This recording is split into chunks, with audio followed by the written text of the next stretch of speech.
Gracia y paz sea a vosotros de nuestro Señor, de nuestro Salvador, de aquel que es el Señor del sábado y de todo lo que existe. Jesucristo, Señor nuestro. Había un hombre que tenía un vecino y el vecino era un rabino judío.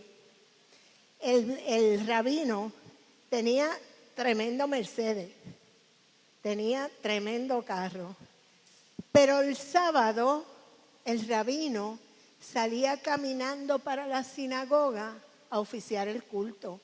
Y el vecino sabía que la sinagoga quedaba bastante retirado. A veces se iba en bicicleta. Y el vecino le extrañaba esto tanto que el rabino dejara el carro en su casa y se fuera a pie para la sinagoga, que quedaba bastante lejos. Y a veces salía debajo de la lluvia, teniendo un carro en la marquesina. Un día el vecino ya no pudo más y le preguntó al rabino, ¿por qué? ¿Por qué usted hace eso? ¿Por qué yo veo que usted sale a pie? Y entonces el rabino le dijo, lo que pasa es que el sábado es día de reposo y guiar es trabajo. Y no se puede hacer trabajo en el día de reposo. Y el vecino dijo, sí, pero a veces usted se ve en bicicleta y pedalear es más trabajo que guiar. Dijo, no, porque cuando yo voy en carro me expongo a la tentación de que el carro me seduzca a desviarme hacia el centro comercial o desviarme hacia otro lado y así yo me voy a pie o en bicicleta. A ese nivel llegaba el legalismo de aquel hombre. Ciertamente Jesús era un judío devoto. Siendo él Dios mismo, sabía mejor que nadie. Él sabía mejor que nadie en qué consiste la adoración y la obediencia al Padre.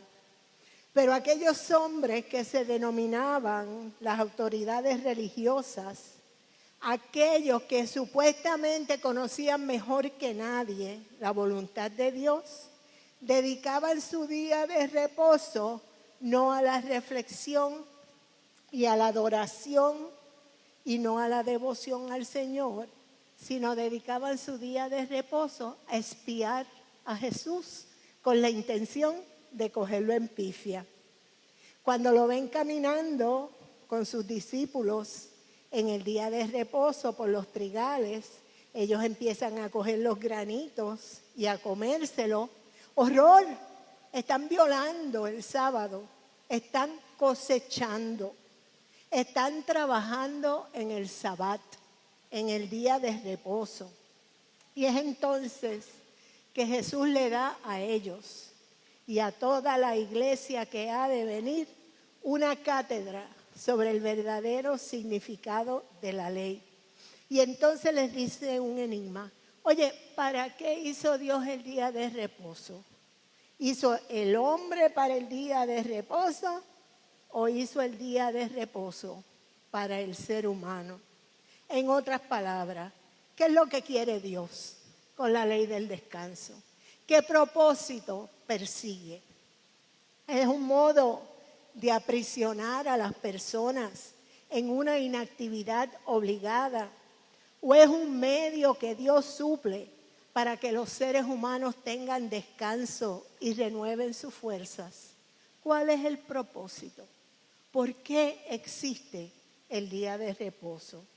Si es solamente una regla o una ley para seguir, entonces ¿por qué le extiende también a los animales?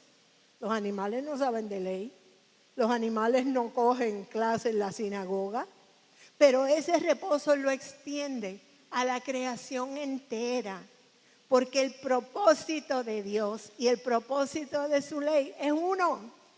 ¿Cuál es el propósito? Salud, vida, bienestar. El día de reposo no es una camisa de fuerza, es un oasis de descanso. Es un día de comunión con Dios y con los demás. Pero el escándalo se agrava cuando Jesús se atreve a sanar el hombre de la mano seca en pleno sábado. Ahora sí que tienen algo contra él. Sanando el día de la ordenanza sagrada, donde se supone que no se haga trabajo alguno. Y sanar ciertamente es trabajo. Y Jesús le dice, miren, ustedes quieren ponerse a discutir las ordenanzas y las prohibiciones. Ustedes son los expertos en lo que Dios quiere para su pueblo. Pues entonces que contéstenme esta pregunta. ¿Qué es lo más importante para Dios? ¿Qué es lo que está en la mente y el corazón de Dios? ¿El bienestar de sus hijos o cumplir reglas y ordenanzas? Y entonces le da el ejemplo del rey David, cuando exhausto de la guerra con sus guerreros, no tenía que comer, hambrientos casi desfallecían y entraron al templo y allí estaba el sumo sacerdote. Y cuando recuerdan, cuando estudiamos el libro de Levítico, los panes de la proposición eran sagrados. Eso solamente lo podían comer los sacerdotes y lo que los sacerdotes no se comían había que quemarlo. Entonces entran todos estos guerreros sucios, apestosos, asquerosos y piden de comer. No hay nada que comer. Pero el sacerdote Abiatar conoce muy bien qué es lo que tiene que hacer. Obedecer la letra de la ley o proveer para aquellos guerreros hambrientos. Y el sacerdote les entrega los panes y ellos comieron. Ellos comieron de aquello que supuestamente estaba prohibido. Pero entonces la pregunta, ¿qué es más importante? ¿Alimentar al hambriento o observar las reglas? ¿Qué es más importante? ¿Hacer el bien o observar rígidamente los rituales? ¿Qué es lo más cónsono con el corazón de Dios? ¿Acaso el corazón de Dios no nos dirige a hacer el bien al que necesita en vez de observar reglas y ritos? Pero ojo, eso no significa que Dios es un Dios de desorden. No significa que vamos a vivir vidas desordenadas e indisciplinadas.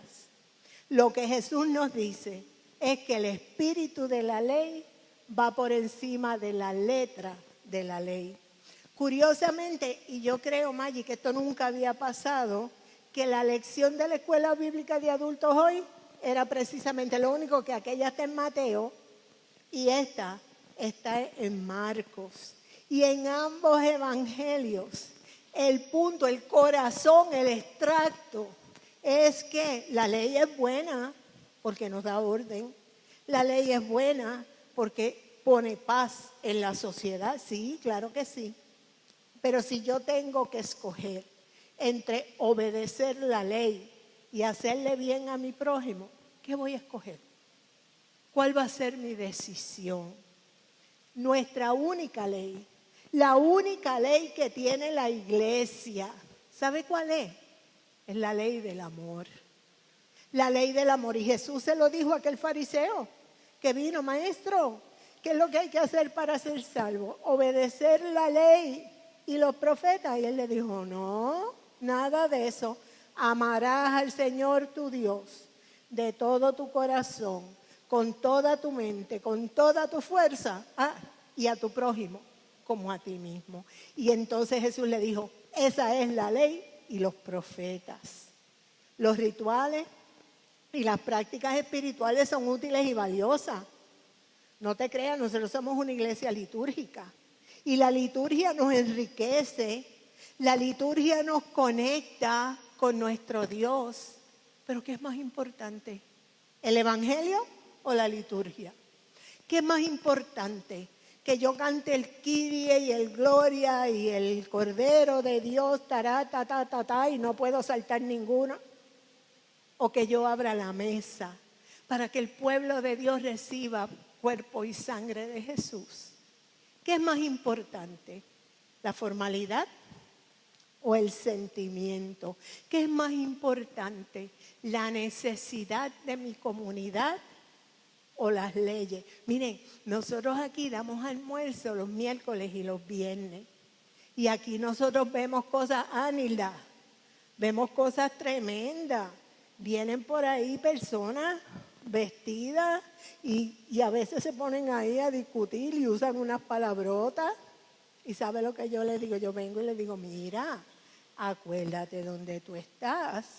Acuérdate que aquí el lugar sagrado no es nada más que esto.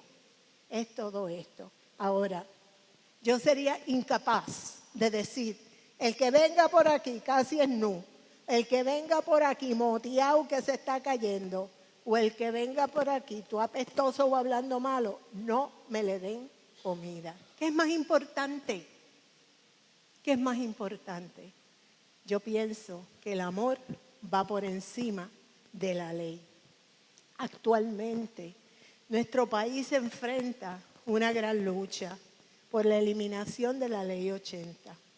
La Ley 80 es una ley que da seguridad de empleo a las personas, que le dice a las personas, sí, a ti te pueden botar del trabajo, pero tiene que ser por una causa justificada. Pero no te pueden botar porque yo quiero salir de ti para contratar a uno más joven que tú, que tiene menos experiencia y le pago menos. Entonces eso ha desatado en nuestra sociedad una lucha fiera contra las personas que se oponen a derogar a la Ley 80 y las personas que dicen, bueno, la Junta es la que manda, tenemos que hacerlo. Y yo digo, ¿y qué diría Jesús? ¿Qué sería más importante para Jesús? ¿Cumplir con un presupuesto? ¿Cumplir con un reglamento? ¿Cumplir con lo que manda la Junta de Supervisión Fiscal? ¿A qué nos manda? Yo pienso que Jesús nos manda a trabajar por la justicia, que Jesús nos manda a promover el amor, que Jesús nos manda a promover la paz. ¿Y qué quiere decir eso? Hacerle bien al que sufre, consolar al que está triste, suplirle al que necesita, permitir que los seres humanos tengan acceso a buena educación, buena salud, libertad y bienestar. Esa es la ley de Dios. Eso es lo que nos mueve y nos dirige. No son las reglas, no son los ritos, no es esa piedad externa, es la fe obrando en amor. Fe obrando en amor. Amar al Señor tu Dios por encima de todas las cosas y a tu prójimo como a ti mismo. Que así nos ayude el Señor a vivir y a creer